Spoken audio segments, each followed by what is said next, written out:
¿Estamos preparados? Sí. Bueno, bienvenidos a un nuevo podcast de Territorio Alcázar. Soy Tony Fitor y aquí a mi lado mi colega Miguel Linares. Hola chicos, ¿cómo estáis? Pues bueno, hoy nos encontramos en uno de los centros de saber a nivel nacional, que es la Universidad Politécnica de Valencia, de la mano de nada más y nada menos que Eduardo Rojas Briales. Voy a puntualizar muy poco todos los galones de Eduardo, porque sabemos que es decano del Colegio Oficial de Ingenieros de Montes. Fui. Hace un año. Muy bien. Luego profesor de la Universidad Politécnica de Valencia. Una trayectoria, ya os digo, internacional impresionante, ¿no? Fue asistente de dirección general y jefe del Departamento de Silvicultura de la Organización de las Naciones Unidas. Además copresidente de la UNREDD, que no sé exactamente pronunciarlo, ¿no? Pero al final, ya os digo, una persona que sin duda su voz es más que autorizada para hablar de todos estos temas. Eduardo, 1.000.000 de gracias por abrirnos las puertas de la universidad y por estar con nosotros. Muchísimas gracias. Encantado, para eso estamos. Sí, y antes de empezar, Eduardo, queríamos darte un detallito. A ver qué tal. Porque nosotros... ¿Lo tienes ahí? Es una tabla de corte para cocina. Nosotros, el tema de la carne, de caza, todo ese rollo de conservar la caza, lo que cazamos, comemos siempre lo que cazamos, es muy importante para nosotros. Y aquí Muchas tienes gracias. un botecito con unas especias que nos quedan las especias para que acompañes para la carne de caza o cualquier carne. Para toda la carne que caces.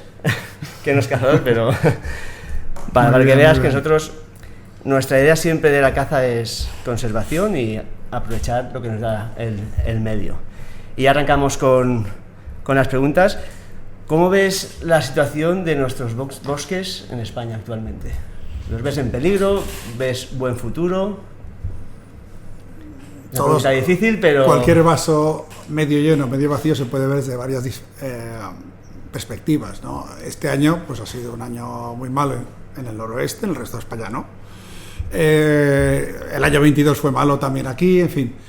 Si lo hubiésemos analizado el año pasado a estas fechas o el 23, nos hubiese parecido un año relativamente bueno. Es decir, por lo tanto, una crisis coyuntural como es el tema de los incendios, que es un elemento, es una perturbación muy random, muy extrema, debe evitar, hay que intentar tomar distancia y verlo desde esa distancia como un riesgo, pero también hay que analizar. Si se quema mucho, es que hay mucho más que había antes. Es decir, también hay que reconocer esa parte positiva. Y yo pongo siempre uno de los ejemplos, me parece el más fácil, porque el footage, es decir, la cantidad de imágenes que se hicieron en la guerra civil fueron enormes, comparado con anteriormente. Además que la fotografía avanzó mucho en los primeros años del siglo XX. Y en cualquier sitio que vemos de la guerra civil está todo más pelado que la palma de la mano. Y esos mismos paisajes se nos han quemado desde finales de los 70. Yo me acuerdo en el verano del 70 salir de Aigües Vives corriendo porque había un incendio. O sea, es que hay zonas de España que los fuegos han llegado más tarde, pero en la costa mediterránea llevamos así desde finales de los 60. De hecho, el servicio de incendios de la antigua Dirección General de Montes es del 68. O sea, ya había problemas entonces, pero si hablas con la gente, especialmente Cataluña, Valencia, o sea, quizá no Extremadura, quizá no el oeste de la península, es que antes de la guerra civil había incendios. ¿Por qué? Porque hubo la filoxera que provocó un abandono que ya no se cubrió de las laderas. Ya hubo abandono del campo. Claro, la filoxera fue brutal hacia 1880 y cuando ya se encontraron el tema de utilizar las cepas de origen americano e injertar, que antes todo era por esqueje, como un geranio, en esos 20 años que se produce ese gap, ya nadie volvió a cultivar las laderas del Mongo, para poner un ejemplo, que era para pasas, porque ya había industria y la gente cobraba más en una industria de Alcoy, o de donde sea, que no encara más en la montaña para coger un grapite de medio kilo, si el año era bueno para hacer pasas, o sea, eso, digamos, que tengamos bosques hoy, pues en un periodo récord se han recuperado, se plantó, pero también el bosque se ha expandido solo. Y como todo, pues si el que tuvo la suerte de trabajar en FAO, cuando estaba allí todavía predominaba el debate de la malnutrición y del problema de la seguridad alimentaria. En los últimos años tenemos el doble reto alimentario, que se habla mucho, sobre todo la OMS, y es que por un lado es cierto que todavía queda un 10% de población con problemas de alimentación muy vinculado a crisis, a guerras, a situaciones de inestabilidad, lo vemos ahora lamentablemente en Gaza, pero en otros sitios exactamente por otras razones otras, Sudán y demás, pero el doble de personas, y no solo en países son precisamente desarrollados, con problemas de exceso de peso por mala alimentación. Con lo cual, eso al final ocurre. Es decir, si hablamos de la salud al ámbito forestal, tan negativo era estar en un país que estaba pelado como estaba la España del siglo XIX, y no solo nosotros, como también lo contrario, si nos pasamos, pues es que era, en la conciencia éramos un país deforestado, sí, pero es que hemos dado un giro, y si no somos conscientes, y nos pasa más rápido todavía con las especies cinegéticas, porque los animales son más rápidos que las plantas, que los árboles, y por lo tanto hemos pasado de un país que apenas tenía caza mayor a un país donde esa es la primera causa de accidentes en vías secundarias, con lo cual eso en los recursos naturales renovables hay que ser muy cuidadoso, porque podemos pecar por exceso o por defecto. Entonces, y en el mismo país podemos tener situaciones de las dos situaciones, y eso hay que gestionarlo, sobre todo cuando entra el derecho administrativo, que es muy rígido y muy blanco-negro, empezamos a tener problemas, en vez de entrar en una cultura de entender que son recursos renovables, que hay que guiarlos, conducirlos y aprovecharlos sosteniblemente. Entonces, lo que se está promoviendo actualmente para la gestión del campo como sostenible no se está haciendo entonces, ¿no? O sí que se está haciendo, o hay algún movimiento o político o mediático para que la gente no esté consumiendo lo que tiene del campo, que los bosques estén llenos de maleza, que se cultive menos. ¿Qué está pasando? Porque la idea que tienen ahora la gente de a pie como nosotros es que el campo está mal, no hay gente en el campo, que los bosques, nos quedamos sin bosque, pero es que realmente lo que has planteado tú nunca lo había pensado. Yo es que quería decir eso, quería hacer ese inciso porque somos aquí dos paletos. No, pero es verdad. Claro, es que cuando la gente trabaja el campo, realmente no existe el bosque, porque está cultivando en las laderas, está tal. Desde el momento que hay el abandono del campo ese tan fuerte, el primer abandono ese tan fuerte del campo, es cuando se crean esos grandes bosques, ¿no? Y es ahí donde viene el... Bueno, digamos, si pudieron quedarse es que quedaban retales. Uh-huh. Y es cierto que en los territorios de la península ibérica, conocemos con más detalle, allí donde lo que se practicaba era la agricultura, quedaban suficientes retales para recuperarse, y sobre todo donde hay especies pioneras. Que en España en general, en todos los, la península ibérica, en todos los sitios, salvo en el centro-sudoeste, donde no hay una especie pionera. Y en ciertas zonas del Pirineo y del sistema ibérico es que hay dos, porque está el pino silvestre y el abedul, o sea, ya si falla uno está otro. Y por lo tanto, allí donde hay especies pioneras y digamos que la fase deforestadora no fue tan extrema porque o había poca población por frío y demás, o había era agricultura, la deforestación no fue tan crítica. Pero vamos, una zona que está muy afectada, que es Galicia y lo de alrededor, es que los pueblos celtas donde han ido han deforestado extraordinariamente. Y de hecho estamos teniendo fuegos, no en Galicia solo, el noreste de Castilla y León, Asturias, Cantabria. Pero Galicia siempre ha sido un punto más crítico del fuego, ¿no? Es que hoy, después de haber bajado Galicia de 10.000 fuegos al año a 3.000, que es mucha bajada. Vale. O sea, que este año ha sido menos allí. No, anual, no, eso es la media anual. ¿No? Media. Los números de incendios no varía tanto con años malos, buenos, es bastante bien. Pero la España noroeste tiene prácticamente 10 veces menos fuegos que la España del noroeste. Y es un tema cultural, ancestral, de uso del fuego, que tiene mucho que ver con la población, con el origen celta y beltón, que es muy diferente del resto de la península, especialmente respecto a la zona castellano-vasca, que no usa el fuego. Y por eso la gente, ¿por qué no se quema en Soria? Es cierto que hay más humedad y no sé factores, pero también es un tema cultural, que son, pues hay poblaciones que usan más el fuego y otras que menos. Entonces, eso también son factores que hay que tener en cuenta. ¿Pero en qué sentido utilizan más el fuego? Pues que se ha usado toda la vida. ¿Para qué más o sea, controladas? La ganadería es más esquilmadora. Sí. O sea, Irlanda llegó a tener menos de un 1% de bosques. Inglaterra, porque tenía en Escocia un poquito, pero prácticamente nada. La Normandía, que son también Bretanes, deforestada absolutamente. Todo por pasto, al final. Por pasto, buena parte de Portugal también. O sea, tú puedes tener extracción de madera, o sea, España fue una potencia naval, había mucha construcción, porque hubo un momento boyante en la época del imperio, edificios y demás, claro, y aún se quedaron bosques. En una parte, porque con mucha presión ganadera, hay algo que no le interesa al ganado, que son las umbrías. Claro, porque si hay alta montaña, es mejor el pasto de verano arriba que no en la umbría. Claro. Entonces las umbrías, al final, si tú solo cortas árboles gordos, el bosque se regenera. Claro, Y eso es lo que nos quedaba. Es decir, al final los bosques que tenía España hace 120 o 150 años era como los pelos que les queda a un pobre señor calvo, pero joven, le queda esa franja alrededor. Sí, pues sí. eso es lo que nos queda, porque ahí no había mucha pelea por la madera, ¿no? Pero hemos seguido teniendo bosques, y tampoco se ha esquilmado, pero ha habido zonas donde se han esquilmado mucho más. Y luego está el modelo de la dehesa, pues que ha sido un modelo ideal en el sentido que ha permitido agricultura, ha permitido ganadería y ha permitido una estructura que no se quema. Cualquier bosque que pueda haber en Extremadura, que no sea una chopera al lado de un río, que eso es otra cosa, que puede haber allí, un encinar cerrado, un pinar cerrado, va a ser mucho más complicado con los veranos extremeños, que son peores que en el Mediterráneo, pero una dehesa, pues no hay continuidad vertical o horizontal, con lo cual el fuego se apaga. Pero a los 10 años de abandono... Son cortafuegos naturales, ¿no? Son cortafuegos naturales, y además es lo más biodiverso que tenemos en ecosistemas terrestres europeos, si dejamos zonas húmedas, que es otra cuestión. Las zonas húmedas no tienen nada que ver con un bosque seco mediterráneo, con lo cual, pues ahí tenemos un ejemplo que se puede combinar el arbolado, y de hecho... las investigaciones que hacen compañeros muy dedicados a ver cómo era nuestro paisaje antes, Sí. acaban viendo que durante el 18 básicamente teníamos grandes árboles. Por eso Cabanilles habla de número de árboles y no de... porque ya hablaban de las leguas como distancia, por tanto podía hablar de leguas cuadradas, por no usar hectáreas. Sí. Habla de número de árboles, ¿por qué? Porque lo que había eran grandes árboles en medio de zonas de cultivo y de pastoreo.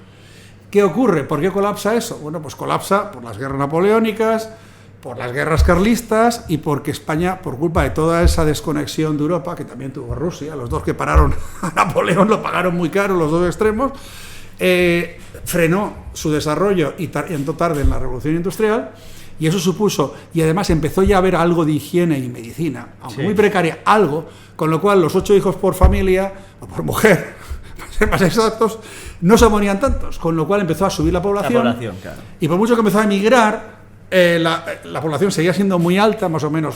Sports, por ejemplo, pues no baja la población hasta 1930, más o menos, con lo cual la presión fue aún más, y es ahí donde de alguna manera cayeron esos últimos árboles que quedaban por ahí dispersos por necesidad. Claro. Y entonces, ahora, toda esa historia está muy bien y es el por qué está pasando esto. Entonces, ¿ahora qué deberíamos de hacer? Porque si...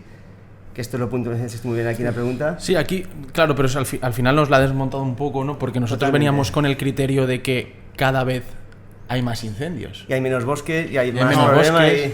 O sea, es lo que se percibe, lo que percibe la gente. Porque Claro. por los medios o por lo que sea, es lo que percibe. Claro, la alarma, o a lo mejor es porque les interesaba este año dar mucho caño. Tiene muchas dimensiones esa pregunta. La primera es para ser objetivos yendo al número de incendios. Y teniendo en cuenta que cuando vamos a estadísticas, en los últimos 15-20 años los incendios les afecta muchísimo el móvil, porque es una forma, o sea, hoy en día, si hace 30-40 años el problema es recibir una alerta, hoy en día el problema es discriminar 40 alertas que vienen de fuego, porque cada ciudadano con un móvil es un informador a 112. Sí. Con lo cual, pero pasa igual, y no tiene nada que ver con el móvil, con los accidentes de tráfico o los laborales. O sea, hace 40 años o 50 se notificaba cuando se moría alguien. Claro. Mientras no es una cosa muy crítica, no nos enteramos. Con lo cual siempre tenemos que tener en cuenta que desde que hay estadísticas hay como una franja de poca fiabilidad en cuanto al número total. Y nos hemos de ir a lo grave para un poco decir, no, esto ya no lo podían ocultar. Y la medición de la superficie, pues tampoco estamos al 100% seguros del incendio de Ayora del 79, que durante mucho tiempo fue más grande. Porque ¿qué medios había para verlo? Claro.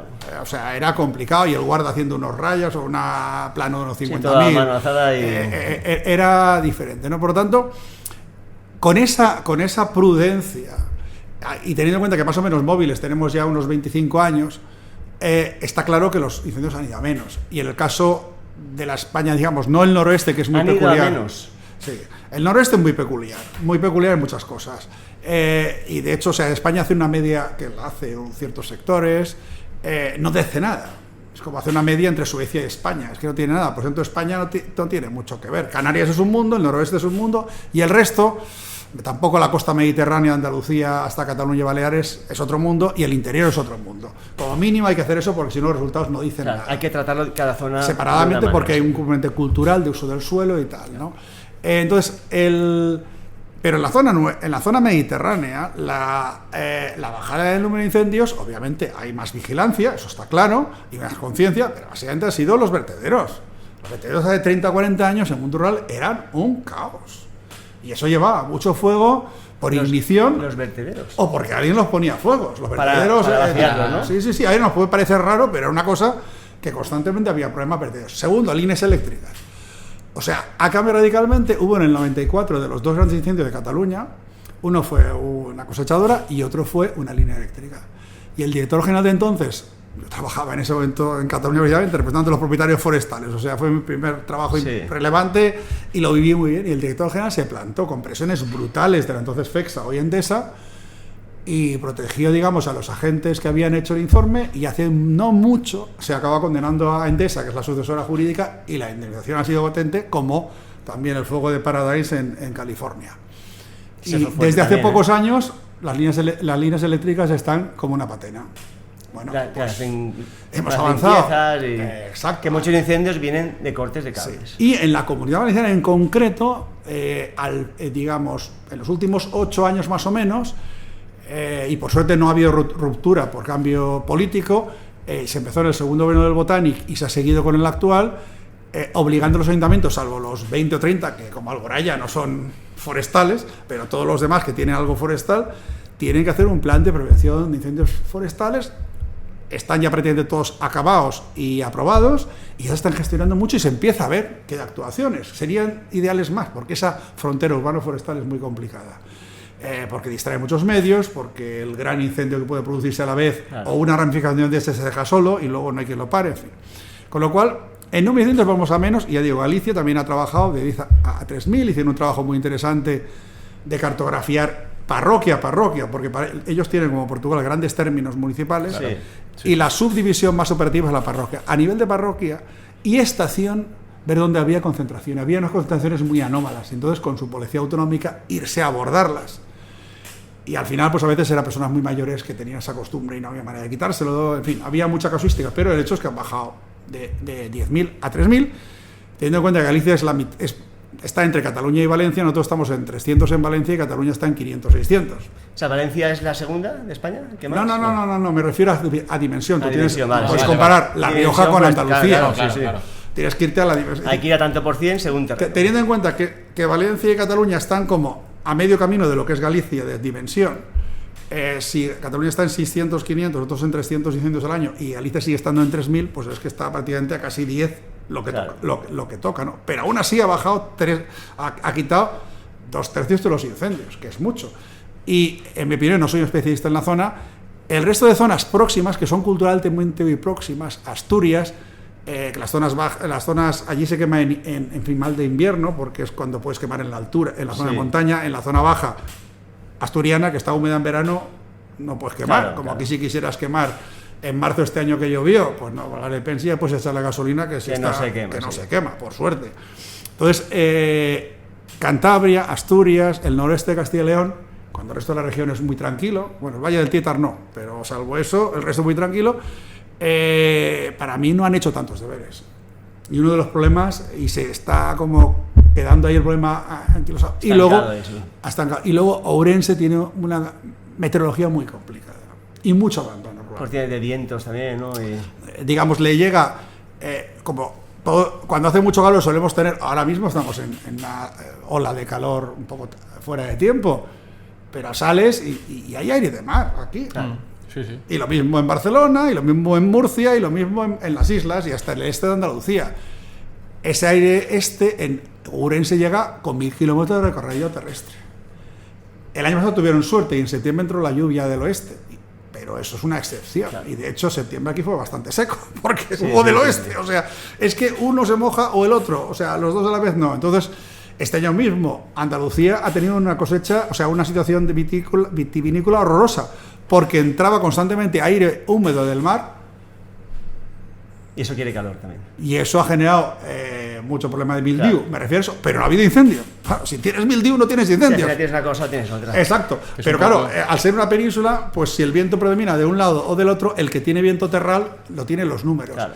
Y eso, pues Ourense hace que, además de ser la más despoblada, la más seca, en fin, Ourense tiene un clima irlandés en invierno y sahariano en verano.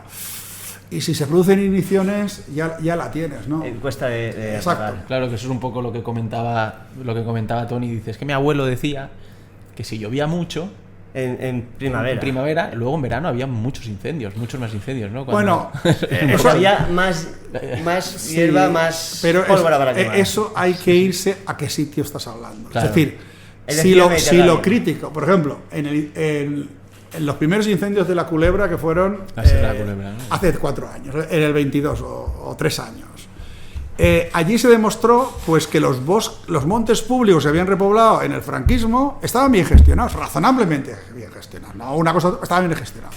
Pero al final, a pesar de eso, hubo unos incendios de 50.000 hectáreas por ahí. Cierto que mucho no era bosque, o sea, también hay mucho campo abandonado, pastos abandonados, claro. en fin, hay mucha cosa. Pero claro, si eso es una cuarta, una parte o un tercio, y el resto está abandonado, ya puedes tenerlo como una patena. Es el territorio el que hace falta que esté en condiciones, no solo una parte, ¿no? Eso es un factor que también hay que tener en cuenta, que muchas veces me he fijado meramente en la parte forestal, que los montes tienen que estar gestionados, seguro. Pero luego está el monte privado, minifundio, que tienen ellos y tenemos nosotros, y luego tienes eso, los campos abandonados, que es lo peor, porque tienes ahí los modelos de combustible más graves. Aquí, en Valencia en concreto, hubo una iniciativa de la última reforma de la ley forestal en el 18, que Podemos, que estaba fuera pero apoyaba, planteó temas interesantes, pero como se hizo sin contar con tendría que ahora les gusta mucho de presentar los partidos en los parlamentos leyes, en vez de ir por la vía normal. Entonces, claro, pues las soluciones no han servido.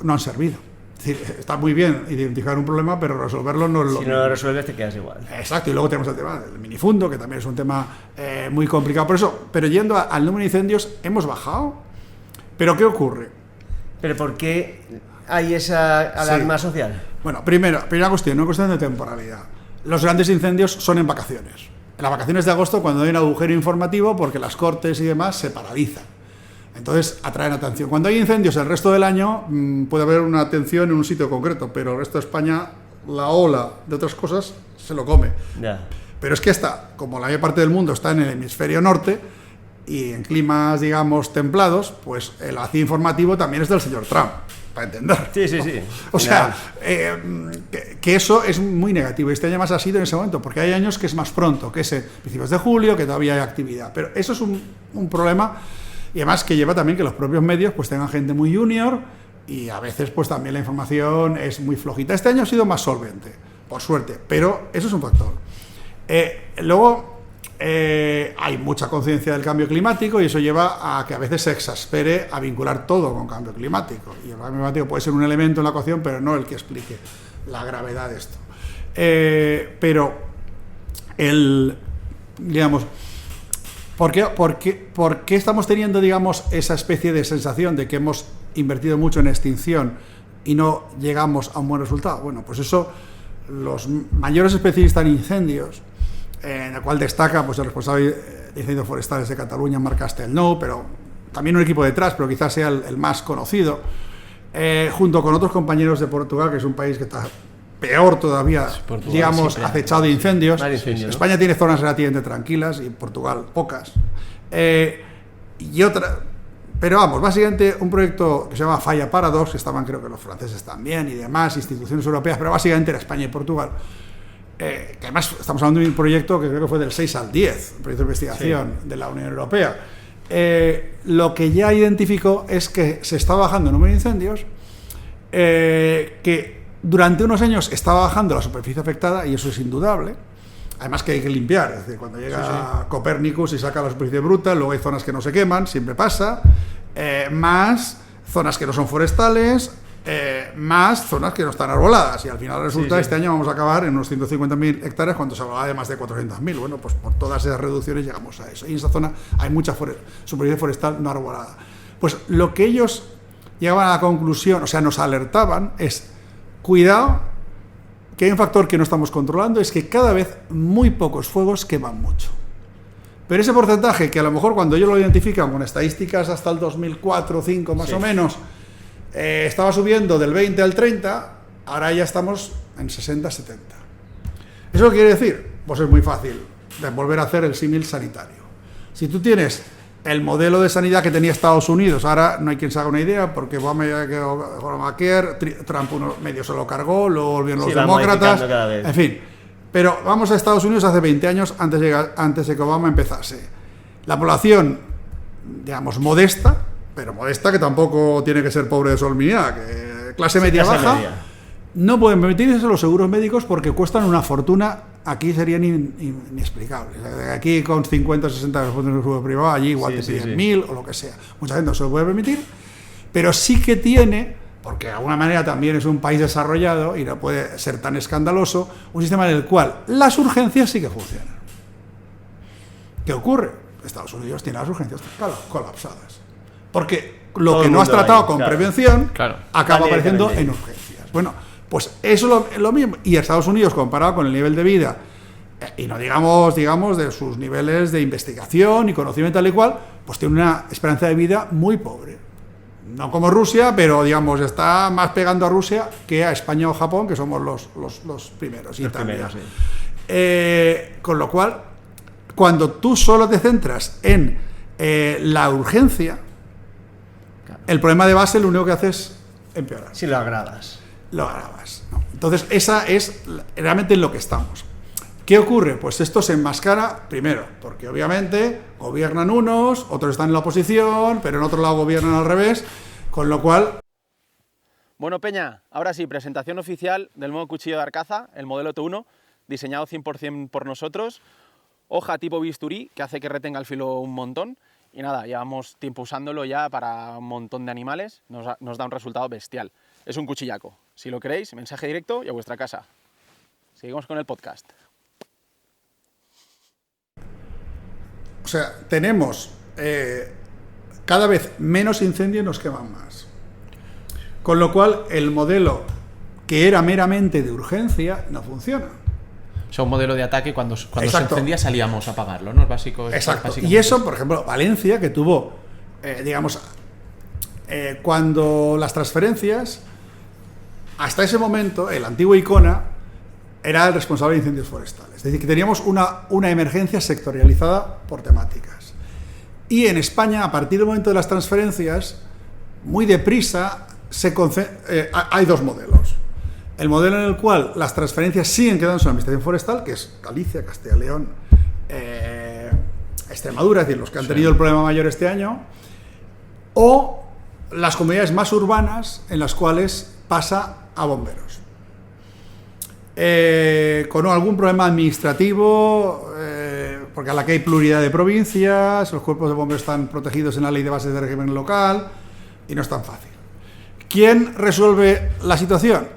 Cataluña. Tarradellas consigue en un momento preautonómico de nacionalismo que las diputaciones le cedan, creo que sin dinero, pero le cedan esa competencia. O sea, unifica competencia. Y es la única que ha podido ir a ese modelo integrado de bomberos. El resto o está en la Administración Forestal o hay como una especie de sector, digamos, de estructura minifundista, en el cual, pues, en Valencia se habla mucho del CECOPI, hay 3 CECOPIs, uno en cada provincia, y el responsable es el jefe máximo provincial de bomberos de cada una de las 3 provincias. Los políticos pueden aparecer allí, pero el que es responsable es esa persona. O sea, lo cual, pues seguramente no es lo lógico, porque al final es un minifundo, es decir, en la Comunidad Valenciana tenemos 7 cuerpos de bomberos, los 3 provinciales, las 3 capitales, más Elche. Eso, pues... ¿Y por qué no se unifica? Porque la ley de bases tiene que cambiarse. Yo soy partidario de ese modelo, primero porque conozco el catalán que funciona, segundo porque la alternativa en la Administración Forestal al final le va detrayendo muchos medios y al final el bosque se abandona, es decir, no hay dinero para mantener el bosque en condiciones y todo se lo come la estructura. Claro.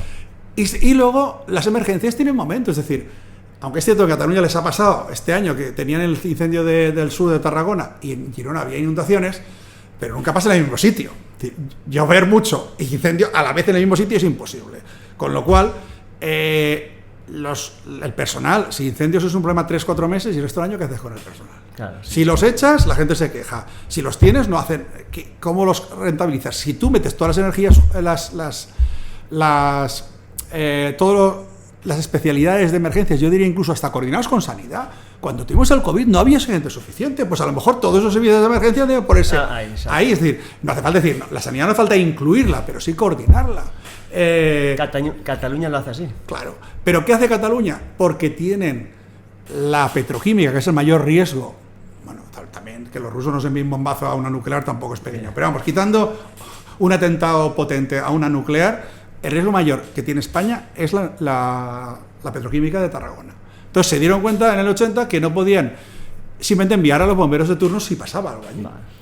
Y las comunidades que se fueron al modelo urbano, está el nuestro también, digamos, de juntar todos los cuerpos de emergencias dispersos, que tienen una sinergia de medios, también de los camiones de bomberos, que pueden hacer una cosa y pueden hacer otra, no pueden estar parados 8 meses. Esas comunidades, digamos, como las otras, todo es provincial, no les da dimensión para generar especialización. Pero Cataluña sí, como tenía ese ese riesgo, tuvieron que tener gente especializada, y hay también industrias químicas en Cataluña, es decir, no solo es esta, pero esa es la más peligrosa. Y el downside, o sea, lo negativo de ese modelo integrado es que los bomberos no son especialistas de nada. Los básicos o muy genéricos, bien, pero tú puedes tener los que dirijan la estrategia. Entonces empezaron a crear grupos de actuación especial en incendios forestales, en emergencias, en rescates de alta montaña, y con eso resolvieron el problema, buscando gente muy buena, bien pagada. Con lo cual tiene un sistema modular. Para eso, exacto, es decir, cuando un incendio normal dan 4 eso, pero si es un poco difícil, va uno de ellos, modeliza el fuego y dice, hay que hacer esto, tal, y ya han estado entrenados para eso. Son equipos bien hechos, tipo los americanos, o lo venden así los americanos. Y al final hay menos gente y es más eficiente. Y puedes pagar buenos sueldos y funciona mucho mejor que lo otro. Y la emergencia al final tiene muchos elementos comunes. Hay que pensar, la gente no lo sabe, que el Incident Command System, que se usó en el 11S, que la FAO y el Programa de Alimentos usan en crisis alimentarias, es el que venía del Servicio Forestal Americano hecho por forestales. Porque ¿cuál es la emergencia más frecuente en Estados Unidos? Los incendios. Sí. O sea, es decir, que tenemos ahí, falta a lo mejor, somos demasiado franciscanos como nuestro patrón para decir que tenemos cosas que aportar, que no somos los últimos de la fila. Lo que pasa es que aquí en España, por el tema choque político entre todos, yo creo que va a ser inviable, ¿no? Que se pongan todos de acuerdo y unifiquen algo. Bueno, pues habría que buscar el tema, no solo la competencia, es que también están los recursos. Claro, aquí juega el papel, porque hablamos que sí que podemos atender a lo mejor la emergencia, pero es lo que hablábamos, aquí falta, yo creo, otra vez una infraestructura de prevención, ¿no? Porque yo me acuerdo cuando eran pequeños, a todo ahora estaban abriendo por nuestra zona cortafuegos. Eso había en todos los sitios, no sé ahora mismo exactamente porque no estoy en el tema. Pero a nivel prevención, ¿cómo estamos? Sí, ¿no? ¿Quién tiene competencia? Esto también, obviamente, lo hemos comentado. Pero vamos, antes de cerrar el tema de extinción, además, digamos, del tema de cuerpos, de bomberos y demás, también hay una cuestión, y es que cuando de repente tienes un colapso, que ha pasado obviamente este verano varias veces en Castilla y León y en Galicia especialmente, y yo diría que también en Extremadura, que tiene menos medios. Tienes un colapso, el problema que ocurre es que todo lo que has ganado con una actuación inmediata que era necesaria, es decir, o sea, antes estaba comentando que cuando aquí tenemos el gran susto del 91 al 94, que fue el 94 ya fue el acabose, pero fue como una línea, y previamente también en los años 80, Valencia y Cataluña, que habían ido al modelo urbano, pero Valencia sin especialización, se la pegó, y Cataluña con la especialización llegó más tarde, a partir del 98. O sea, los 80s y 90s en los que se fueron al modelo de bomberos integrados fue un desastre. Y hubo mucho incendio mediano, que dices, ¿por qué demonios se les ha quemado aquí 1.000, 2.000, 5.000 hectáreas? Y esto se podía haber apagado. Pues porque eran bomberos urbanos. Y un bombero urbano, en un incendio crítico, haces un contrafuego. No están preparados para subir al monte. No, pero sobre todo para ubicarse seguro. Pero además es que están acostumbrados a hacer todo con agua. Y poner un contrafuegos, pues es como, dice, claro, a un médico no es normal que te corte una pierna. Sí, pero si tienes una gangrena, más vale que sepa cortar una pierna que te muera. Pegarle fuego al monte mientras tiene el otro. Pero aquí en España no se atreven, o no se hace, o no se permite. Sí que se hace, pero obviamente cuando los bomberos son más especializados forestal, lo hacen más. Los bomberos cuando son solo urbanos, no lo hacen. Por miedo a hacerlo mal. Exacto. Entonces, por eso, ese modelo integrado catalán es el que ha podido romper esa situación. Pero bueno, vuelvo al tema de los colapsos. Es decir, cuando hay un colapso digamos, cuando tienes tantos fuegos o fuegos muy críticos en la interfaz urbano-forestal y tienes tantos fuegos que no llegas, pues se te puede quemar fácilmente el 80% de todo lo que se quema en una década. En esos momentos, en 2 años que tengas, ese momento se te quema. Claro. Entonces, ahí es donde hemos también de focalizar, de ver cómo podemos evitar esas situaciones, porque realmente estamos intentando rascar y hay momentos que te dicen, no, se han quemado 1000 metros cuadrados. Digo, sí, como ya no son hectáreas, me lo cuentas en metros cuadrados. Es ridículo. A lo mejor estamos metiendo en fuegos ridículos un esfuerzo, aviones, claro. No sé qué tal, y cuando vemos uno grande, no tenemos la capacidad de ver dónde es lo crítico y dónde es lo secundario, ¿no? Pero bueno, yendo al origen, ¿no? de esta situación, es decir, o sea, toda la casuística de incendios podemos perder mucho tiempo, y si las condiciones de la gente, y si están contratados o no, en fin. ¿Qué ocurre? Que al final estos incendios, precisamente por el estado del medio rural y de la España vaciada, al final ponen en evidencia el abandono, o sea, un país que se desarrolló tarde, tuvo una revolución industrial tardía, sí. Y en ese momento se tuvo que apostar por concentrar mucho el crecimiento de España en pocos polos y abandonar el resto. Y eso, porque realmente se hizo en el momento del desarrollo franquista, en los años 50, pero ya tenían digamos, antecedentes anteriores, en ningún momento se da el giro. Y por mucho que diga, bueno, pero está la PAC, sí, pero la PAC al final, entre todos al final de todas al final, ella sola se murió, ¿no? Primero, la PAC no estamos nosotros al principio, sí. Y como se nos ha hundido tantísimo y mucho más que otros, claro. La agricultura y ganadería, primero, lo forestal no entra en la PAC, no entra de refilón para nada prácticamente, y veremos esta vez cómo acaba. Y la agricultura y la ganadería sigue con mucha inercia de los productos que tenían una acción común de mercado, que ya no la tienen, pero siguen siendo los más... el que tiene lechuga no se entera de la PAC, salvo que hay una pequeña protección de fuera, pero no existe nada.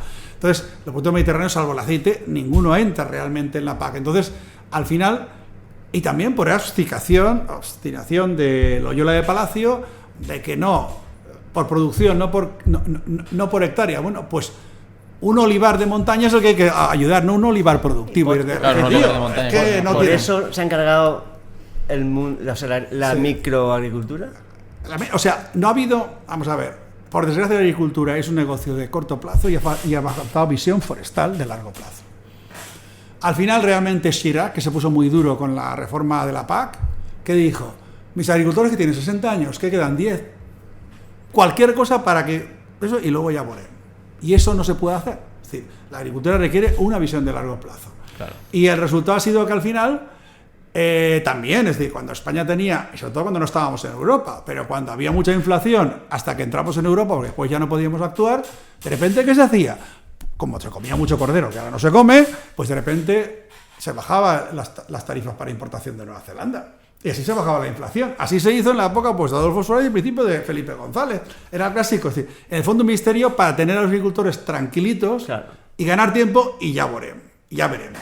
Y eso es una irresponsabilidad, porque al final lo hemos dejado tan morir, que al final lo normal es que tengamos estos incendios que sea como el final, es la punta del iceberg de un abandono total de esos territorios desde el punto de vista como sociedad y como clase política, pero también la sociedad. La percepción del pueblo es que el campo, o sea, las trabas todo vienen de Europa, o es la excusa que dicen. No, al real, final es lo que porque estás comentando eso y no viene de Europa, es algo...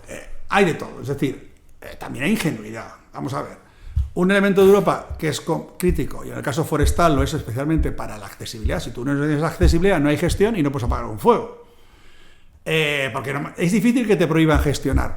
Porque si te prohíben gestionar, al final tienen que pagar.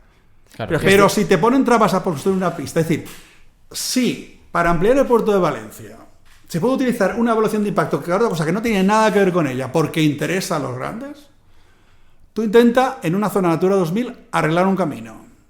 Impacto ambiental, claro, un agricultor o propietario forestal de 5 hectáreas, hacer el proceso de evaluación de impacto para arreglar 500 metros de una pista, pues a ver, no lo hace. Y si quieres arreglar un chamizo para poder poner las ovejas, todos serán problemas. Al menos en Natura 2000 o espacio protegido. Y eso pues al final la gente... ¿Por qué lo están haciendo? ¿Porque hay una ganadería industrial que está interesada? Bueno, ¿o hay... es un mix, ¿no?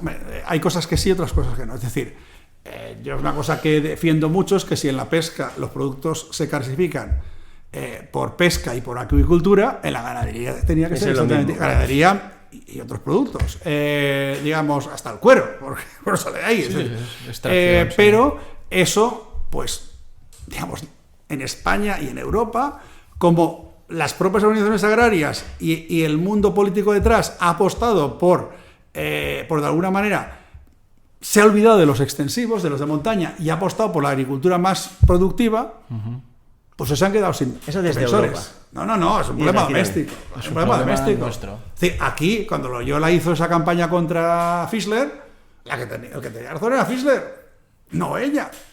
Claro. Y todos fueron aplausos. Pues si te vas a esos olivares que hay en el Piedemonte de Cazorla y de muchos sitios, o de Extremadura y tal, en media montaña, esos eran los que tenían que recibir el apoyo, no los otros. Con lo cual, hemos sido nosotros. Y tampoco en Europa hemos defendido una política agrícola lógica. Tampoco. Y luego en España, o sea, es que al final son muchos factores. ¿Pero es ineptitud o es mano negra? No.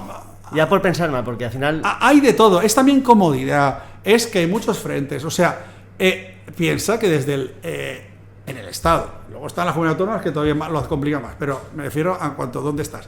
Desde el año 96, y eso fue con Aznar, sí. Lo forestal se paga medio ambiente.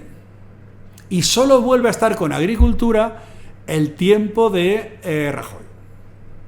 Y los primeros 2 años y pico de Zapatero. No, de Sánchez. De Sánchez. No, con Zapatero no. Con Zapatero sí que es cierto que Elena Espinosa, que trinaba con Narbona, porque Narbona también es un caso peculiar, de poca empatía con el mundo rural, Elena Espinosa sí que consiguió, por un lado, que Zapatero se cargase a Narbona y por otro lado, generar un ministerio conjunto. Pero como duró muy poco, pues claro, al año y pico hubo un nuevo gobierno, ella desapareció y por lo tanto la que había pensado eso y que probablemente lo hubiese hecho, entiendo yo, que razonablemente bien, llegó Rosa Aguilar, que no tenía titulación, ni hablaba idiomas, y ahora el Ministerio de Agricultura y Medio Ambiente, con la importancia de Bruselas en las dos cosas, claro, sin tener estudios e idiomas, pues es como... Estás allí presencialmente, de cuerpo. Exacto. Por eso en nuestro caso, Rita Barbera, que tuvo ocasiones, no se fue, eso que tenía titulación, pero te hablaba inglés. Es que hay ciertos sitios que hace falta, sí, que no puedes...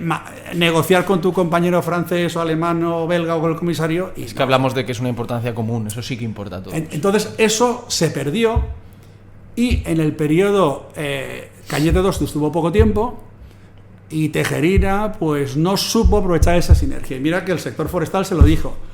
Cuando entró el gobierno de Rajoy 2, que duró muy poco, integra los pilares. O sea, no es normal que lo forestal, la biodiversidad, el desarrollo rural, el agua, vaya dando tumbos. Hacía falta en ese ministerio conjunto, en un lado el medio ambiente marrón, industrial y tal y cual, por otro lado la agricultura productiva, claro, y luego una zona central, trabada, que no se hubiese podido desmontar.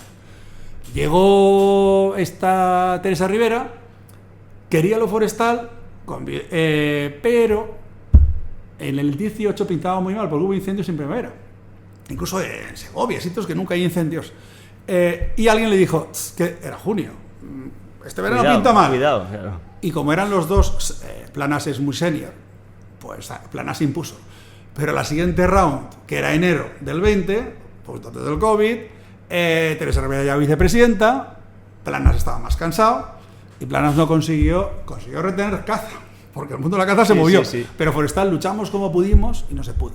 Y tenemos tales absurdeces. Fue la manifestación, ¿no? ¿Fue ese año, puede ser? ¿El de la manifestación, puede ser? ¿O fue más tarde? Eso fue después. Fue después del COVID. Sí. Y dentro de estas rocambolescas cuestiones administrativas, durante bastante tiempo, hasta que lo forestal se juntó, digamos, con el segundo gobierno Sánchez en enero del 20, con transición ecológica, medio ambiente, hasta ese momento, todo el tiempo previo, era una dirección conjunta de biodiversidad y de evaluación de impacto y contaminación. O sea, ¿qué demonio tiene que ver la biodiversidad con la contaminación? O sea, eso claro, es que no se puede hacer un ministerio, un departamento, porque eso les gusta a los ecologistas. Claro. Es que es absurdo. Pero lo que tiene que ser las sustancias de... La biodiversidad tiene que estar con la agricultura, con la ganadería, con los bosques, con la caza y con la pesca. Claro. Porque son las actividades que inciden. y desde una perspectiva positiva, no negativa. Con contaminación, es que no hay quien lo Pero entienda. yo creo que ahí meten lo del cambio climático, que yo, de verdad, yo no sé, como escucho tantas cosas por ahí, ¿el cambio climático realmente lo está produciendo el ser humano? ¿O es algo que es natural de la Tierra, que tiene... o el ser humano real, que es lo que dicen ellos, somos lo que estamos destruyendo el planeta? ¿Eso es real? Que hoy hace calor aquí en Valencia por culpa de los coches... Es lo que se escucha que es así. Es un tema que tiene mucha complejidad y además hay que afinar bastante. Y tampoco sabemos todo. Pero yo necesito saberlo, o sea que... No, Luego pondremos un pitido aquí, pero... Pero vamos a ver, sí que está el tema de Europa. Es decir, Europa nos ha afectado primero porque nuestro país, que no es moco de pavo y puede hacer alianzas, ha sido muy flojo. Sí, nos hemos comportado, en temas de Natura 2000, nos hemos comportado como los del este de Europa, pardillos. Ya habíamos declarado mucho espacio protegido antes de entrar en Europa, entramos y alguno dijo, ¡ay, nos van a dar dinero! Mentira. Entonces, ¿qué pasó? Que Francia declaró el 5,5% de Natura 2000 y España el 27%. Hipotecó el territorio y dices, no pasa nada. La Comunidad de Madrid tiene un 40%. De aquí 2 días, cuando tenga que hacer un túnel o cualquier cosa, va a tener unos sobrecostes impresionantes. Claro, es cierto que hay mucho ingreso fiscal en Madrid porque hay muchas empresas allí. Claro. Pero que estás hipotecando no solo el mundo rural, estás hipotecando muchas cosas. Entonces, ahí España ha sido extremadamente ingenua pensando que iba a venir lo que iba a venir. Pero como quien dice, bueno, todo eso se podía haber más o menos lidiado y tal, porque Natura 2000 pues tiene una metodología muy discutible. Si un espacio... Primero, ¿cómo mides el estado anterior si cuando se declaró prácticamente no había ninguna información? Claro, no tiene salvo datos. Inventarios de fauna, pero no de números. O sea, aquí, o vegetación, aquí había esto y lo otro, pero que no. Con lo cual, la comparación para atrás, muy dudosa. Segundo, es dinámico. Hay muchos ecosistemas de brezales que si no haces nada se mete el abedul o el pino silvestre, con lo cual eso es dinámico. ¿Qué vamos a invertir? A parar ese proceso, absurdo. Y luego, si uno de los 4 parámetros básicos está mal, dicen que el ecosistema está en mal estado. Hombre, cuando está mal, pues entonces aquí no pasaría ningún alumno, o sea, claro. Cosas así. Pero aún así, digamos, hasta el COVID, más o menos, lo de Europa, digamos, se podía más o menos torear y funcionar. Aquí el tema crítico fue Timmermans, que vino con una agenda, digamos, es una parte del mundo de los socialistas, yo creo que es un error para ellos mismos, que como van abajo, pues abrazan el ecologismo como una salida. Bueno, pues... Salida política de votos. La socialdemocracia europea no está en su mejor momento, pero el ecologismo también ha perdido votos, es decir, o sea... Pero, de hecho, Timmermans se presentó en Holanda en una alianza con los socialistas y ecologistas. Entonces, Timmermans llega con el Green New Deal, viene el COVID. Yo creo que también ellos pensaban que les iban a echar mucho más agua al vino. Pero como el COVID cerró a todo el mundo, claro, bueno, su jefe de gabinete venía de una multinacional ecologista, o sea, conocido. ¿Y qué emitieron? Dijeron, esta es la nuestra, metemos toda nuestra agenda de máximos, que además no solo lo hicieron aquí, es decir, eso fue una consigna. En Cataluña con la Agencia de la Natura, que tiene unos debates impresionantes porque tienen que hacer el reglamento e implementarla y no la implementan porque el mundo rural está que trina, claro. Lo hicieron exactamente igual. O sea, eso fue, dijeron, ahora hay que aprovechar que está todo cerrado y lo conseguiremos. Entonces, ahí sí que en esos 4 años de Timmermans, la Comisión Europea aprobó una cantidad de cosas que no tienen ni pies ni cabeza. Hay una cosa que en el caso forestal se excepciona, es que la claridad de que para la construcción la madera es superior a cualquier otra cosa, incluido por cambio climático, pero no solo por cambio climático, porque no tenemos problemas de arena, por rapidez de construcción, por sismoresistencia, por puesto de trabajo generado por el mundo rural, por todo, que la propia von der Leyen, que a veces da uno de cal y toda arena, pues en el medio del momento más malo se puso a defender la madera en la construcción con el Bauhaus y tal. Y claro, llegas a un momento que en Bruselas has tenido que decir, oye, señores, por eso decía antes el cuero, oiga, que usted no me puede pedir que solo haga solomillos. No funciona, es decir, lo que no puedo un sector tener que explicar el 1 más 2 son 3. Claro. O sea, hay cosas que es que eso no puede ser. Y la gente no sabe, y estamos viendo debilidades de la Comisión, que es que Bruselas se ha montado sin cuerpos técnicos. O sea, los que compraron las medicinas eran médicos por casualidad. Tú tienes que tener un nivel máster, haces una prueba de inteligencia y te contratan en una posición.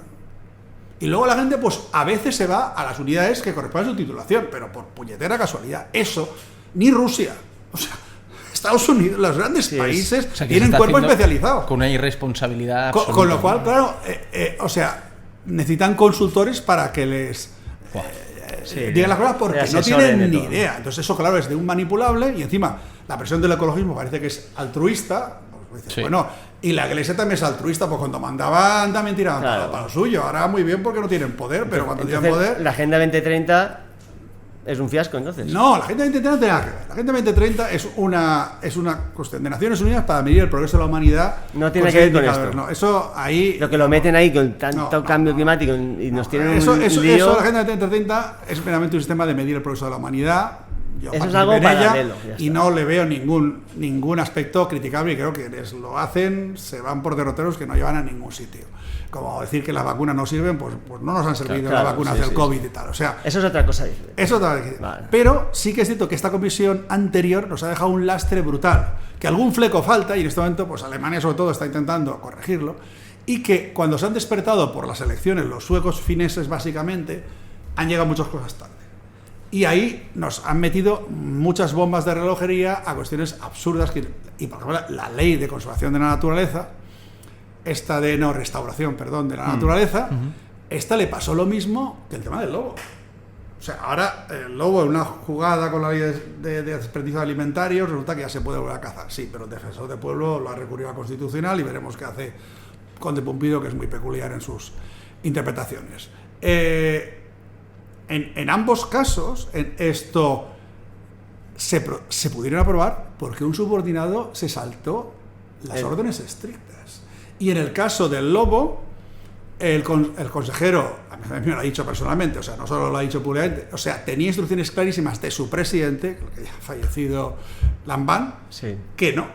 Pero como era en la parte de Podemos del gobierno, esa dirección general fue a esa reunión de técnicos, director general, una reunión de técnicos, y por ese voto y la falta de conexión, creo que Ceuta y Melilla, que no pueden tener el lobo, lo cual dice para qué votan en Canarias, por ese voto no pues, y habrá que ver, porque eso está subjudice todavía, que dice la Audiencia Nacional, porque eso todavía no está vigente lo que se puede hacer. La ley de conservación de restauración de la naturaleza le pasó exactamente igual con Austria.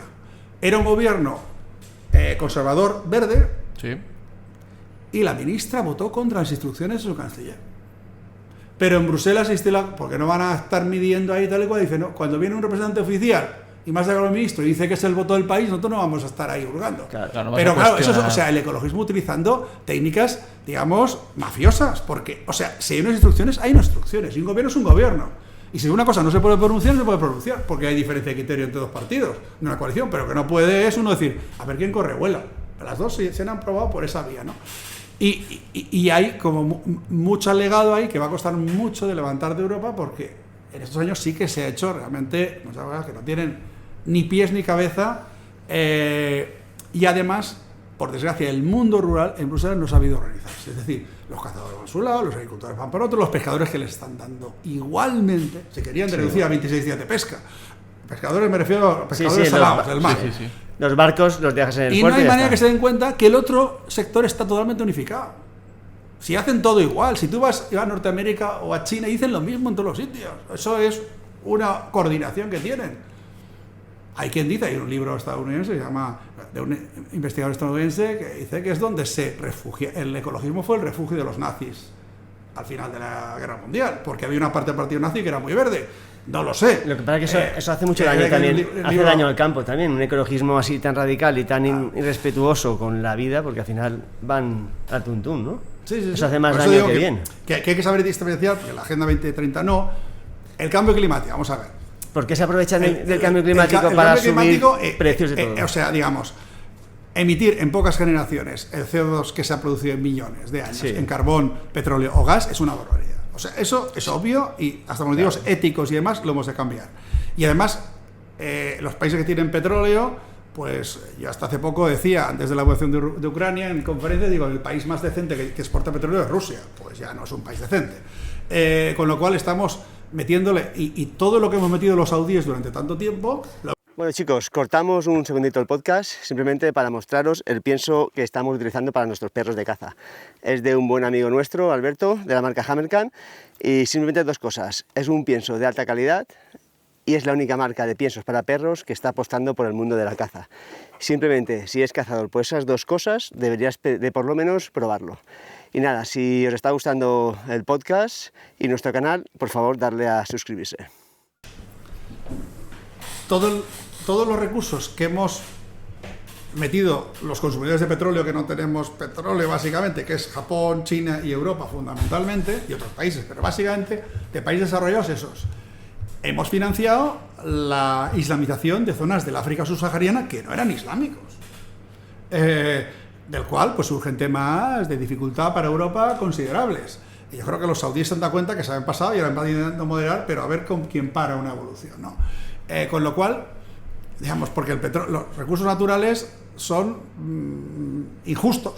Algunos tienen, otros no tienen. Y luego pues hay una novela muy interesante de un americano, de Perla, que al final el pobre hombre encuentra una perla y al final es la fuente de todas sus desgracias. Cuando era un modesto pescador de perlas vivía bien. Si lo sabe, la tira, ¿no?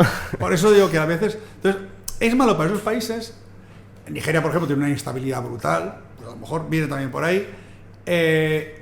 Y por lo tanto es necesario, porque algún día se nos iban a acabar, prever energías renovables de otro origen. Por lo tanto, eso sí.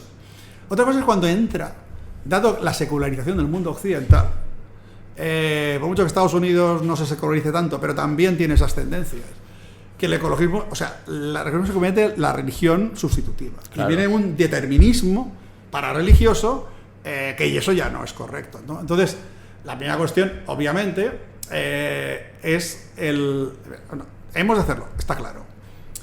¿Qué ocurre cuando todo lo fiamos a la lucha contra el cambio climático? Que es un proceso global y un proceso lento, porque hace falta la convivencia de muchos países, y solo si la Unión Europea consigue la neutralidad climática en 2050, eso no asegura que el resto de países lo vayan a hacer. Y más que nada porque Europa es el que menos contamina.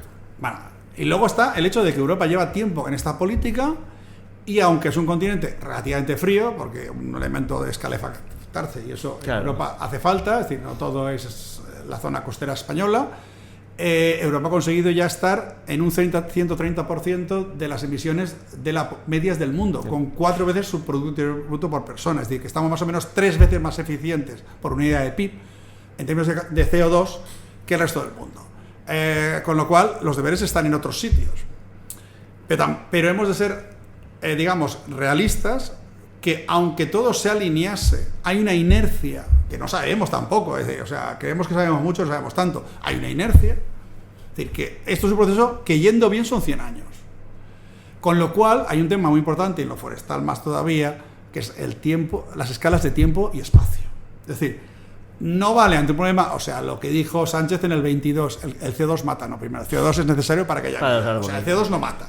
Como todo, decían los romanos, la dosis es lo crítico. Hombre, decían cianuro no tomes dosis, claro, pero que muchas cosas que son malas, si te tomas un día una copita de vino, pues puede ser hasta bueno para la salud, o para tu estado de bienestar, que también incide en la mental, salud. Sí. Pero si tomas todos los días 10 copas, pues ya no. Entonces, ahí hay, de alguna manera, tenemos que tener en cuenta que para problemas inmediatos, fiarlo a 100 años vista es una forma de despejar balones fuera. Sí. O sea, claro, largo me lo fiáis. Y eso se ve reforzado por el hecho de que, por desgracia, con todas las nuevas técnicas y tal y cual, está apareciendo mucho más petróleo de lo que sabíamos. Es decir, cuando el Club de Roma... Por eso ahora están haciendo marcha atrás. En el 72 saca su famoso informe, que a mí me lo dieron en clase, me parece una cosa muy innovadora en aquel momento.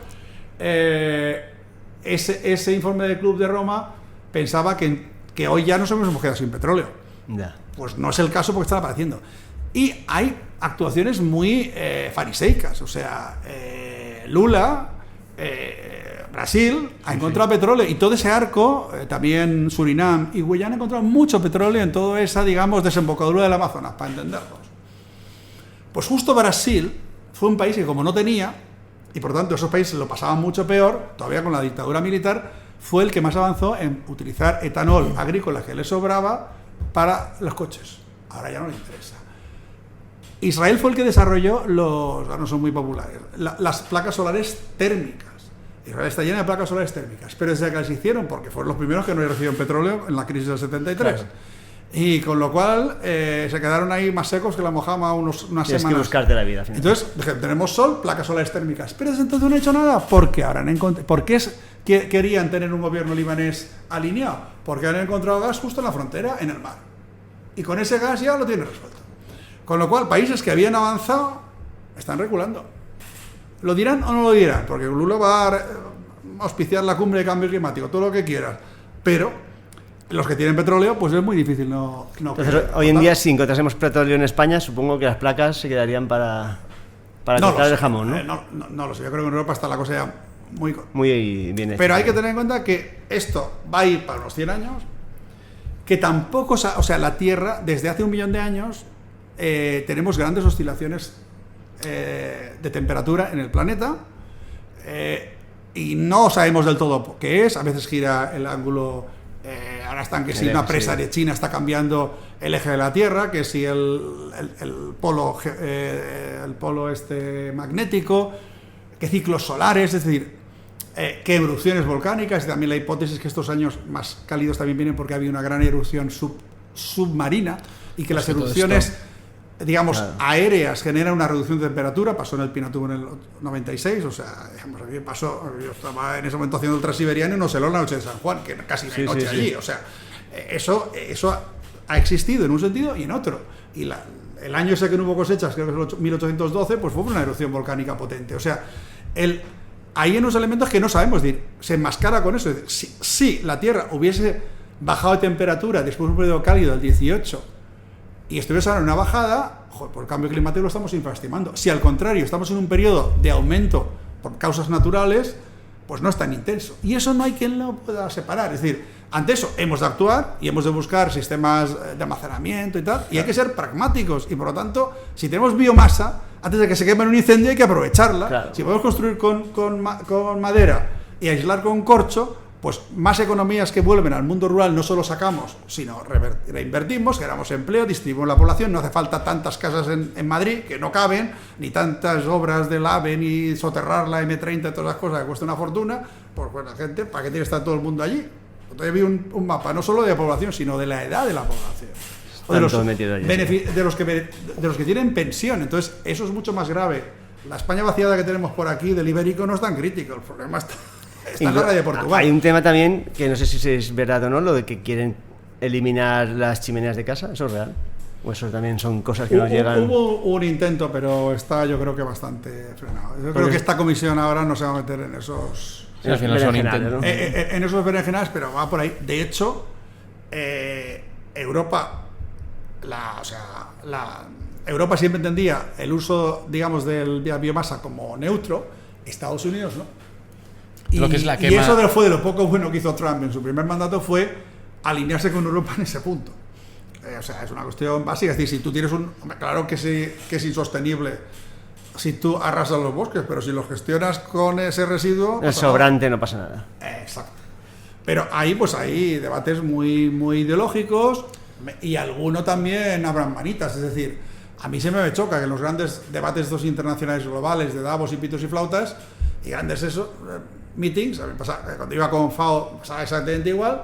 ¿Ves? Al ecologismo, que solo quedan las internacionales de multinacionales, no queda ya nada más, no quedan ecologistas de pueblo, son multinacionales. Sí, multinacionales y las grandes corporaciones. Claro. Y al final ahí hacen sus manitas y sus intereses, y el pequeño es el que pierde. Claro. Cuando toda la investigación ha demostrado que los mejor conservados bosques de los trópicos son los que gestionan las comunidades locales, pues aplica el cuento también los países desarrollados.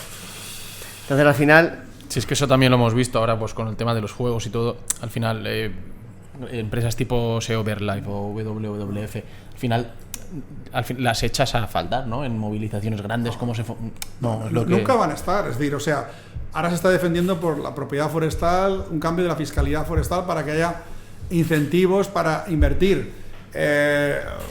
Sí, lo firmarán porque queda muy mal que no lo hagan. O sea, también estaba el otro día en Madrid con la Fundación Pacosta, pues una representante de una de las 3 o 4 grandes organizaciones ecologistas, sí, pero luego en Bruselas defienden una cosa contraria. Ese fariseísmo lo hemos visto muchas veces. Hay puntos en el cual ya lo que han ido vendiendo de alarmismo en incendios ya no vende, entonces pues con la boca pequeña hacen un discurso aquí, pero en Bruselas dicen exactamente lo contrario. Claro. Vamos a hablar de tema caza, ¿no? Que nos interesa Vamos allá. mucho tu opinión. A ver. Me gustaría que sabemos que, bueno, nos han dicho que tú no eres cazador, entonces la opinión de una persona que sepa del tema y no sea cazadora, pues Vale más. tiene más valor. Arrancamos con el vídeo este, Vale. a ver qué opinas de... Espera, que tengo esto parado. Así. Gordo, relacionado con los insectos. Espera. Igual se me nota que estoy bastante en contra de la caza. Es que en Galicia es un problema bastante gordo relacionado con los incendios, la caza. Ahora se hacen más las quemas prescritas porque muchas veces obedecen a demandas de cazadores o ganaderos o así. A los cazadores les favorece porque agrupan la caza. Si queman este trozo, se van para otro. Este trozo que queda quemado les queda cómodo para andar ellos con sus coches y a pie y estas cosas. Nos abordan porque es un sector con mucho poder y entonces se les complace haciendo esas quemas para que ellos puedan desarrollar su actividad lúdico-privada a gusto. Si no se hacen esas quemas, esas zonas arden. No estoy diciendo que quemen ellos, pero esas zonas arden. Pero igual se me nota que estoy bastante en contra de la caza. El problema que tenemos es que la caza se ataca de todos los lados y hay veces que nos atacan y tienen razón y ya no sabemos dónde está la razón de todo. ¿Esto puede ser real? Que los cazadores quemen... Yo sinceramente creo que se ven muchas médicas por allí. Muchas. Pongo otro ejemplo que controlo más que este, que es la crítica enorme que están haciendo con la prevista fábrica de Altri en Aspontes. Ahí en Galicia. Sí. Que salen hasta actores... Esa fábrica va a usar madera local y va a diversificar. Hasta ahora la madera de eucalipto solo iba a papel. Es cierto que estamos teniendo unos años donde el papel vuelve. Hay muchos países que se dan de cuenta que los niños aprenden mucho mejor a leer y todas esas cosas en libros de papel y no en tablets. Qué bueno. Pero sí, hay un cambio muy potente. Bueno. Y la gente vuelve a leer en papel y tal. Pero con independencia de ello, por motivos un poco también de seguridad, siempre es mejor pues, que tenga varios usos, ¿no? Entonces, un elemento en el ámbito de la bioeconomía importante es el textil. El textil, además, en un territorio marino como es el noroeste de Galicia, claro, y la cornisa cantábrica, debería ser muy sensible al tema de microplásticos. Eso sería lo lógico. Otra cosa es que sea. Esta fábrica, que es una empresa portuguesa, pues apuesta por la madera de eucalipto, también se puede hacer con otras maderas, pero es la que más hay ahí en este momento, claro, utilizarla no para papel, sino para textiles y reducir la impronta de los microplásticos. Hay que tener en cuenta que la commodity que más que va a crecer este mundo, porque Zaras y todos los demás y tal están llegando a los países más pobres, va a ser el textil. Porque el textil ya es muy barato y eso va a ser accesible a mucha gente y al final no se puede hacer más algodón, tiene un límite, el algodón también es un cultivo un poco difícil y no tenemos muchas más cosas. Y luego está todo el tema de la lana, que la gente tiene cada día más alergias porque no está en el campo, los niños ya no juegan en la calle, ya no van al campo y están todos encerrados. Todo más limpieza. Exacto, el origen es ese. Pero bueno, el resultado es que la lana la estamos despreciando, que es un crimen, es lo que tiene que ser una de las prioridades de Europa, buscando salida a la lana, pero nos condiciona mucho la ganadería extensiva entonces, ante el reto este, a ver, se me he ido un poquito. Estás hablando de lo de Galicia, de los árboles, que hemos hablado del tema de cazar. Sí. Entonces, lo que no cuadra, porque además siempre esas protestas vienen del mismo sector. Este es una persona que en teoría es bombero forestal. Sí, y actor todo es un sector. Es un actor también, o sea, que pero es un sector muy típico de la mentalidad de allí, ¿no? Y por suerte no es la mayoritaria, y probablemente también tenga alguna razón. Resulta que en los últimos 5 o 6 años había una protesta constante con el tema de Alcoa. Ahora ya se ha muerto. Alcoa, ¿Alcoa qué es? Si vemos las casas españolas, todas tienen ventanas de aluminio, o sea, lo que sean muy antiguas. ¿Por qué? Porque todos hemos pagado la subvención a Alcoa con electricidad barata. Es decir, una ventana que tiene el peor performance de CO2, que utiliza un producto mineral, genera una competencia desleal a la madera, porque plástico es peor todavía. Que sí que está en el territorio y que podría generar una cadena de valor, precisamente para mantener una industria que encima estaba localizada en un sitio concreto de Asturias. Y ahí se mataban todos. En cambio, todo ese mundo, primero con ENCE, porque criticaban que estaba una parte de la fábrica en dominio marítimo terrestre. Y dices, bueno, si se puso allí en el año 50, cuando era una fábrica de Lini, tú un monstruo así, que tienes, o sea, que vale 2.000 millones de euros la fábrica, solo puedes ir mejorándola poco a poco. Claro. No puedes coger y decirlo que se vaya, se cierra. Entonces la madera de Galicia que tiene que irse a la siguiente que está en Portugal o en Asturias, pero no falta trabajo industrial, no es un producto renovable. Pues todo ha sido en contra. Teresa Rivera, yendo por suerte los tribunales no le han dado razón, por suerte. ¿Y por qué cambiando el criterio? Porque tú eres un particular. Ellos también lo sabrán. Tú imagínate, tienes una industria y la heredas de tu padre, y tu padre dijo, no, yo voy a juicio y defiendo esto, y tú llegas y dices, no tenía razón mi padre, tú no puedes, te dirán, tú no puedes ir contra tus propios actos. Pues Teresa Rivera fue contra sus propios actos, porque fue el gobierno de Rajoy que le dio ok. Pues nada, se bajó los pantalones ante el ayuntamiento correspondiente tal y cual, pero por suerte el Supremo pues le ha dado razón a ENCE. Entonces ahora, como no lo han conseguido con ENCE, están con ENCE. Dices, o sea, que Alcoa, que es que todos paguemos la luz más barata para que tú, o sea, no es un bono social. Sí, claro, al final. Más barata para que puedas seguir haciendo un producto que llegue mucha electricidad, porque si no, no es competitivo. Cuando podíamos hacerlo de madera, que vendría de allí, del mundo rural. Y aquí te estás quejando cuando realmente se va a hacer textiles para que haya menos microplásticos y haya industria en Galicia que no hay. O sea, es que ese sector, no quiero ser más detallado, pues tiene un poquito el subdesarrollo en su cultura. Pero eso es porque les pagan o porque entonces no lo entiendo yo. ¿Qué les pasa? Porque la gente no es tonta. La gente sabe, creo yo, lo que hace hoy en día. Sí, pero por ejemplo, comentarios tipo el de este chico que se viraliza, llega a no sé cuántos miles de seguidores. Es que es mentira. Es que si se quema un campo, no lo puedes pisar. Durante 5 años. Es que está diciendo cosas que me da igual el chico o lo que sea, ni nada, pero es que estás mintiendo a la gente.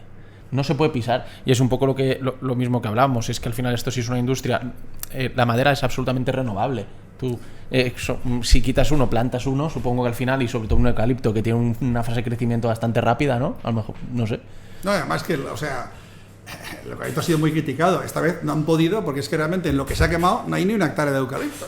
Claro. O sea, lo han podido y al final se han tenido que callar. Pero es que tú coges la franja, el tercio norte de Galicia, que es donde más eucaliptos hay, porque está más cerca del mar y en verano hay atascamiento de nubes y tal y cual. Es que no hay incendios allí, porque la gente vive de eso. Oye, vive de eso, ¿no? Está todo limpio, los factores. Es que es un monocultivo. ¿Y ahora qué dices? ¿Que arranque todos los olivos de Jaén? ¿O la ribera de naranjos? Es que la gente tiene que vivir de algo y si eso funciona, genera una economía de escala y una industria. Lo más natural del mundo. Pero hay ciertas rémoras a veces del subdesarrollo. Claro. Pero vamos, y obviamente, pues en un territorio, además las imágenes me parecían muy seco para Ourense, pero bueno. Es que eso lo ve, nosotros no. Por eso que me parece muy seco, no digo que en verano pueda parecer así, pero me parece demasiado seco para Ourense. Pero que los que se corta fuego no lo hace la Xunta para congraciarse con los cazadores, lo hace por motivos de prevención de incendios. Claro. Ahí empieza a perder el tiempo quemando, sí, hay muchísimo que quemar, o sea, no vamos a dispersarlo.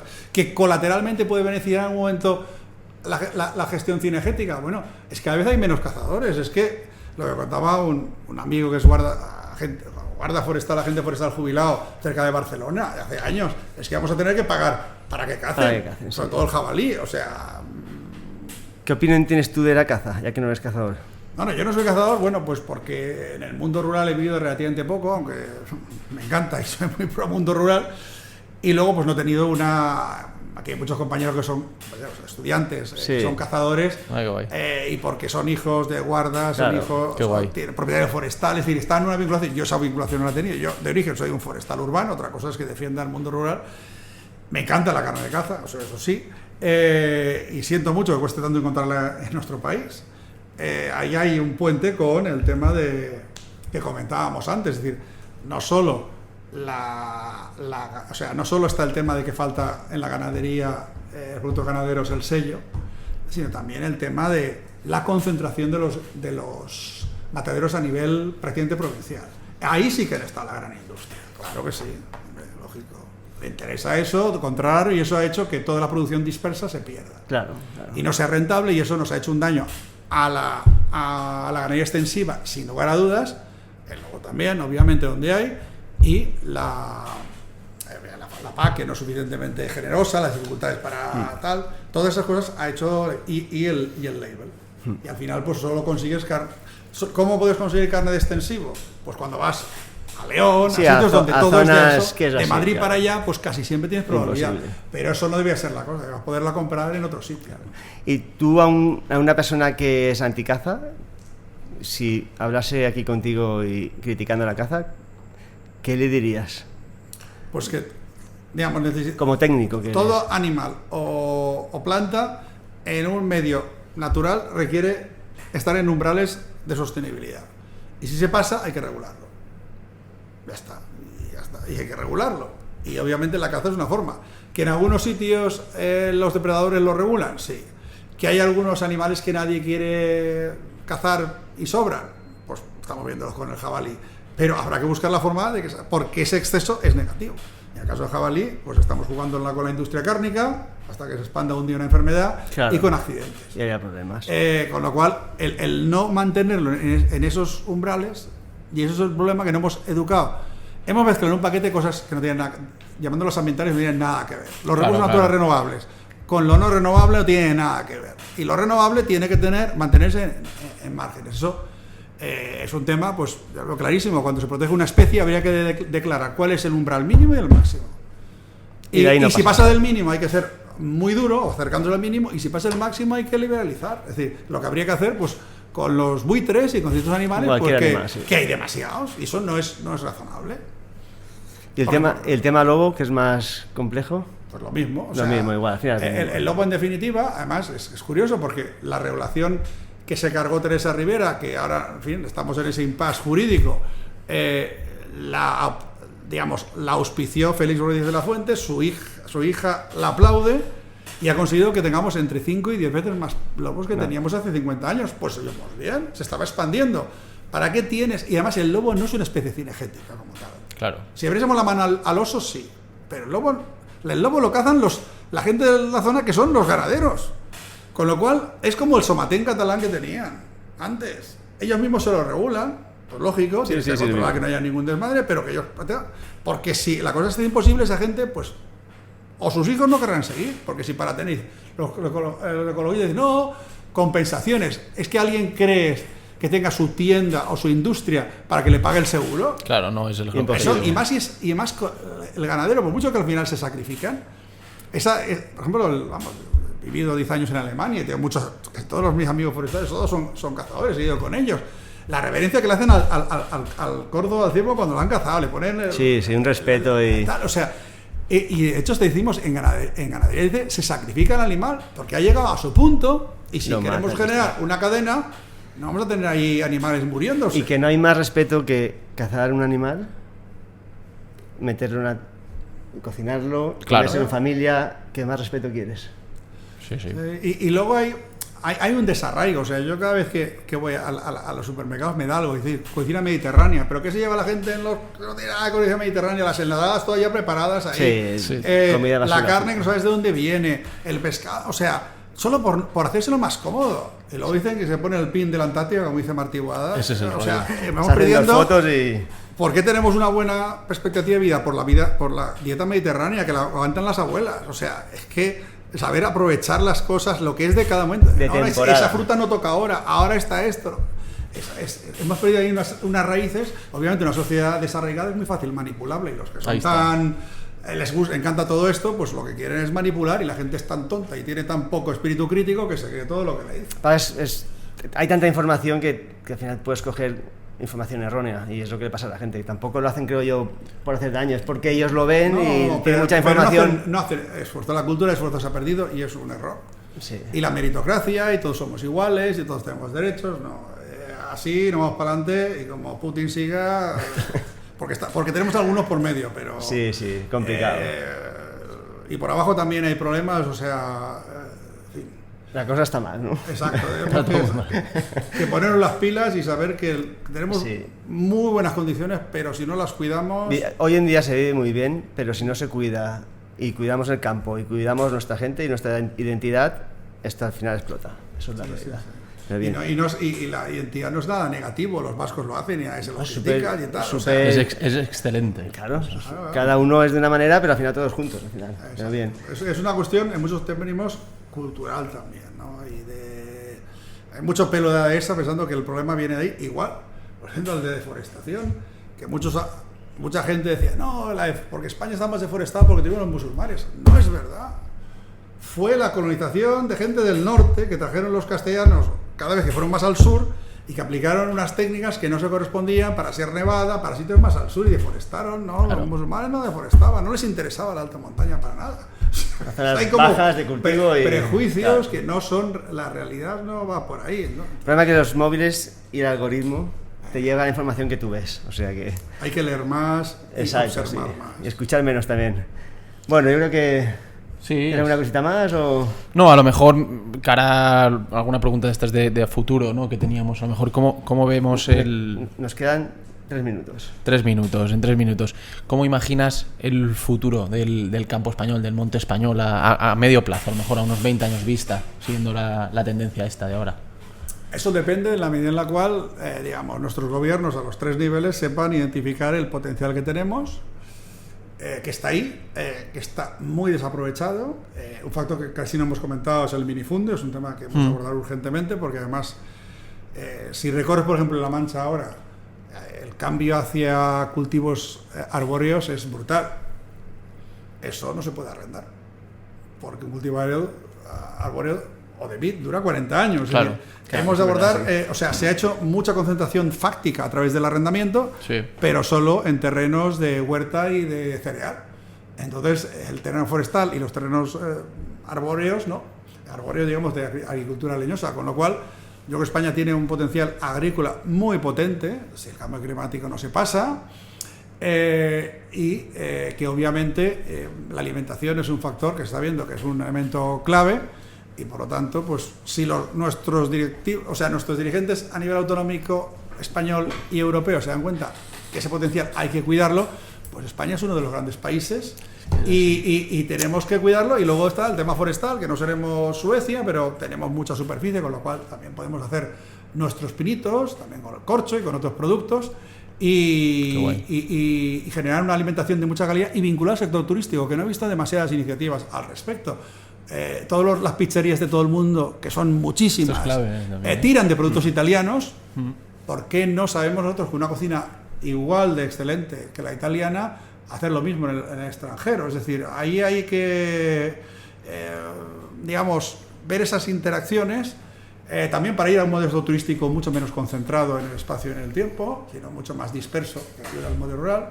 Es decir, ahí son ámbitos donde hemos de trabajar. Y obviamente en generar recursos que vuelvan al mundo rural. Es decir, yo pongo el ejemplo, todo el Pirineo está lleno de saltos de agua, ya prácticamente han prescrito todos, y la idea del ministerio es quedárselos con una empresa pública. Oiga, eso está en un terreno municipal, con un bosque municipal que regula esa posibilidad. Devuélvale usted esto al ayuntamiento si quiere y que se lo quede y que tenga un ingreso. Es que lo que no podemos decir, no, el agua es gratis, las fotos son gratis. Ve tú a un estadio y haz fotos gratis, saca, digamos, la imagen en un partido, ¿no te dejan? Pues lo mismo, oiga usted, haz una foto preciosa para publicidad de un monte, pues tendrá que pagarle al propietario. O sea, es que tienen que haber circuitos en sentido inverso, no solo puede aprovechar, sino también... Al final es lo que se hace en la caza, tú quieres cazar en este monte, pagas una tasa. Claro. Yo creo que porque la gente hace senderismo no paga, hace bicicleta y no paga. Exacto, hay que ir viendo formas, hay cosas que serán más difíciles que otras, pero para que haya una reversión de recursos y por lo tanto la gente que vive allí pues pueda ganarse la vida razonablemente, no para que estén ahí en el bar, sino para que cuiden el entorno. Y en este momento nadie se ha preocupado, solo se ha preocupado de utilizarlo como para los malos humos y para la basura y para las placas solares o el aerogenerador, pero hemos pensado que para que vivan allí tienen que tener un beneficio también. Unas condiciones razonables, no se ha mirado de ahí. Entonces esto es... Y el fuego lo que uno que hace es poner en evidencia pues que el equilibrio se ha roto y por lo tanto hay que... Yo siempre pongo el ejemplo, esto es como las abuelas. La gente las echa en falta el día que se han muerto. Pero hasta entonces, encima que la criticabas, oye, le he regalado esto a mi hermano y al otro no le he regalado esto y no me gusta lo que ha cocinado y no sé qué tal y cual. Sí, pero cuidado de los nanos. Hacía la comida, como los regalos. El día que no está y todo gratis y nadie le ha dado un abrazo ni se lo ha agradecido y se ha muerto. Pues sí, eso es el medio rural. El día que lo pierda, lo que pasa como la gente cada vez más están en la ciudad, al final yo creo que van un poco, ¿no?, alejándose de esa realidad que pasa allí. Claro. Pero además, esto hasta que en la escuela no cambie el modelo de... Lo ha dicho ya de Eduardo, enseñanza. es educación a nivel sociedad. Sí, los políticos, los gobiernos al final no van entrando en esa... Y la sociedad más egoísta, o sea, nadie dice en el tema de la vivienda que el problema es concentrarnos tanto y sobre todo que donde antes en una vivienda habían 5 o 6, ahora hay 1. Claro. ¿Cómo van a haber movidas de vivienda? Tal cual. Porque la gente quiere su vida e historia, pues eso es una sociedad en el fondo egoísta, individualista, que parece progresista, yo no lo acabo de ver la progresista por ningún sitio, pero bueno, eso también hay que tenerlo en cuenta. Pues no hay, mi padre vivió en el 51 en Manhattan todo un año, todos sus compañeros tenían que hacer commuting con el tren, porque no se podía pagar Manhattan en el año 51, es que no se puede hacer más casas en Manhattan. Pues la gente vive, no, es que tiene que haber casas y a 300 euros en el centro de Madrid. ¿Y cómo? ¿Underground o a 300 el piso 300? Porque es que, ¿cómo van a caber? Vamos, que hay poca solución de ello a futuro, ¿no? Porque No, es muy difícil que... Siempre hay cosas peores. Bueno, yo creo que lo dejamos aquí. ¿Alguna cosita más? Nada, 1.000.000 de gracias de nuevo, Eduardo. Por darnos tu tiempo y me ha gustado mucho el... Ha sido ¿Nos has pasado por encima? una pasada. No, yo hacía, ya te he Sí, dicho. sí, ya que está. Una gozada escuchar siempre a gente como tú. Una pasada. Muchísimas gracias. A vosotros. Un saludo.